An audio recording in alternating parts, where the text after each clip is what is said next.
Olá, meus amores, tudo bem com vocês? Nossa aula de hoje é de ciência e vamos estudar sobre radiação solar e aquecimento global. Então, olha só, o que vocês estão vendo aqui? O Sol, né? O astro-rei, a maior estrela que existe. E nós precisamos muito do Sol para viver.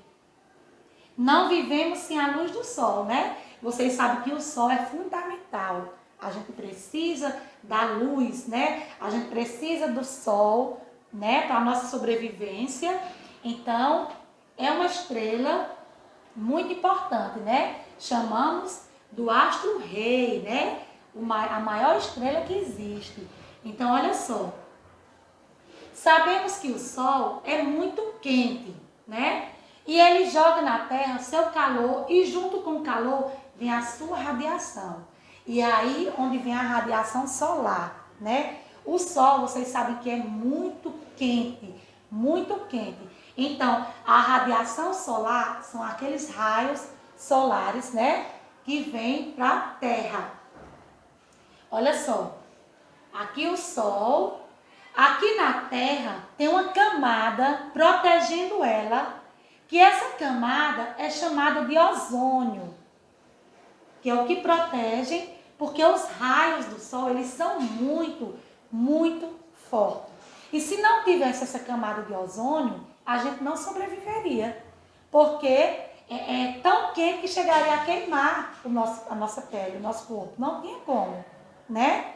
Porque é muito quente. Então, essa camada de ozônio já é uma camada protetora para proteger o Sol, ou para proteger a Terra desses raios solares fortes, né? Então, olha só. Damos o nome de radiação solar à energia emitida pelo Sol sobre o nosso planeta. A camada de ozônio é um escudo natural, que é aquela camada que a Proquel mostrou, essa camada aqui, ó, que é chamada de camada de ozônio. Então, essa camada aí, ela é um escudo natural, é um escudo, ela protege, né? Ela é um escudo natural que protege a Terra da exposição direta aos raios do Sol. Então, aquela exposição direta que o Sol, como a Procléia falou para você, é muito forte, né? O Sol é muito forte. Então, essa camada aqui é para proteger a Terra desses raios muito fortes. Então, olha só. Para que a gente, essa radiação solar, ela pode fazer mal para os seres humanos e por isso os cientistas criaram o protetor solar. Por isso, quando você vai para a piscina, para a praia com a mamãe, né? Você tem aquele cuidado de quê? De usar protetor na pele. Por quê? Porque aqueles raios solares, se você ficar no sol muito tempo e você não usar o protetor, sua pele fica queimada. Você fica muito vermelho, você fica com a pele despelando, né? E é perigoso até você ter que ir ao médico, né? Porque você vê que tem muitas doenças aí causadas, né, na pele por conta dos raios solares. A gente tem que sempre usar protetor. Protetor, mesmo que você não vá para a praia, para a piscina, mas você tem que usar protetor todos os dias. Porque mesmo em casa você sente a quentura, né? O sol, ele é tão quente que se você for andar assim, se você estiver descalço e andar na calçada no sol, você queima seu pé. Não é verdade? Então assim, ali são os raios solares. Se tem uma areia, aqueles raios solares na areia, a areia fica quente. Quando você pisa na areia, você não aguenta, porque está muito quente. Então é isso, você tem que proteger, né? O que? Usando protetor, óculos, né? Então tudo isso você se protege. Olha aqui, ó, a família, né? Na praia, mas aí tá se protegendo, ó, do sol, né? Além disso, devemos considerar os diferentes tipos de relevo do local, pois eles refletem os raios solares de formas diferentes, o que contribui para uma absorção maior ou menor de calor. Quanto menos o relevo refletir o calor, mais quente será o lugar. Olha só aqui. Ambientes nevados continuam frios, pois a neve reflete a maior parte da radiação do Sol. O mar reflete 25% dos raios solares, portanto, ele pode ser basicamente bastante quente. Então, você vê que a água, né, aquela quentura do Sol, ela demora um pouco a esquentar, né, mas quando ela fica quente, você vê que às vezes até à noite a água ainda está um pouco morna, está um pouco quente. Assim como ela demora um pouco para pegar aquela quentura, ela também demora para aquela água voltar a ser fria novamente, né? Então, tudo isso são os raios solares. A areia da praia reflete apenas 15% dos raios solares. Por isso, as praias são tão quentes. Então, olha só, como a Procléa falou, as areias da praia, elas são muito quentes, porque aqueles raios solares ali esquentam bastante. E aquela quentura ali, tanto ela traz como absorve, né? A cor do sol também influencia no calor. Lugares com o solo mais escuro normalmente são quentes, são mais quentes. E locais onde o solo é mais claro, lugares com o solo mais escuro normalmente são mais quentes do que locais com o solo mais claro. Então, o solo mais escuro, geralmente, eles são mais quentes do que os solos mais claros. Nas grandes cidades, a enorme presença de concreto das calçadas, casas e prédios, bem como o asfalto escuros nas ruas, aumenta a absorção dos raios solares, gerando calor até mesmo durante a noite. Gente, nos asfaltos mesmo da rua, né? Aqueles asfaltos escuros, sem ser os paralelepípedos, né? Aqueles asfaltos. Então, pode observar que eles esquentam muito, eles ficam muito quentes. Você não aguenta andar descalço, porque queima o pé. Então, quando a Procléa fala aqui, ó, que essa quentura, esses concretos aqui de calçadas, né? Asfaltos escuros na rua, eles aumentam a absorção dos raios solares. Então, por isso que eles ficam muito quentes, porque eles aumentam. Olha só, aqui, o que é que vocês estão vendo aqui? Olha, tá vendo?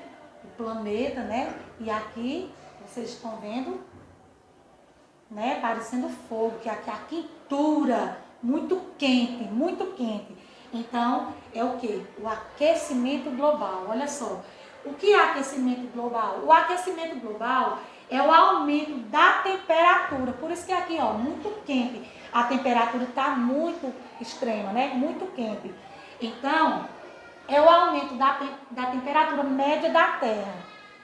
Devido à ação humana, com a liberação de poluente, é um dos aspectos da poluição ambiental. Então, sobre o aquecimento global, a Procléa vai deixar um vídeo aí para vocês assistir e que vocês compreendam melhor sobre o aquecimento global, certo? Então, assistam o vídeo e entenda bem mais, né? Entenda melhor sobre o aquecimento global. Um beijo e até a próxima aula. As mudanças no clima são consequência do aquecimento do planeta.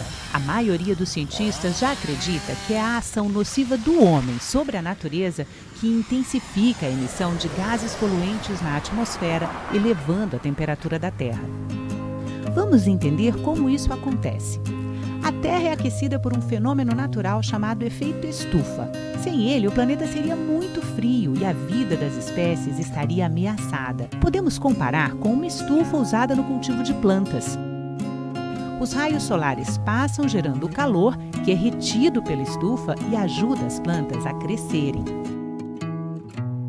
Na atmosfera, os gases de efeito estufa permitem que o calor gerado pelos raios do Sol seja retido, como um cobertor sobre o planeta, mantendo a temperatura estável na média de 15 graus Celsius.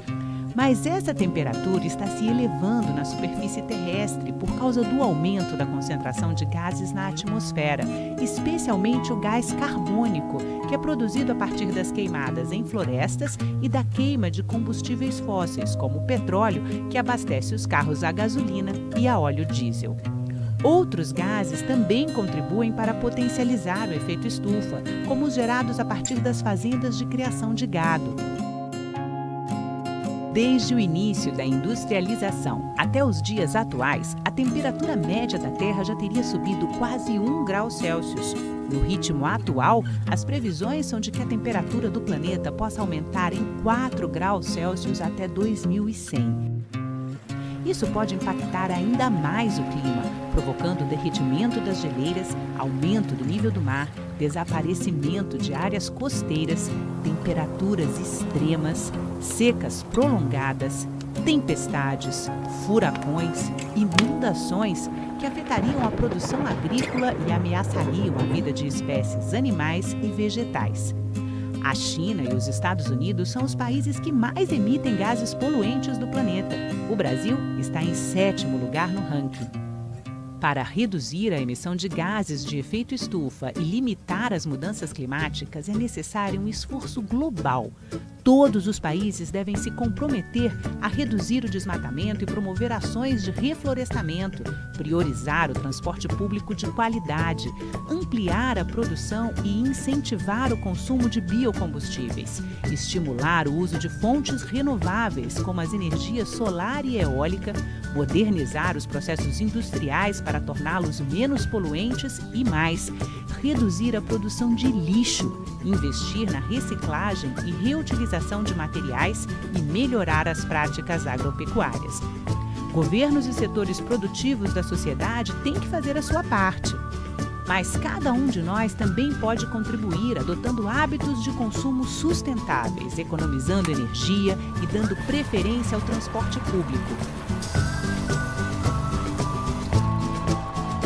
É importante ajudar na conscientização da sociedade e cobrar dos governantes o compromisso com as boas práticas ambientais para tornar a nossa Terra um planeta melhor de viver.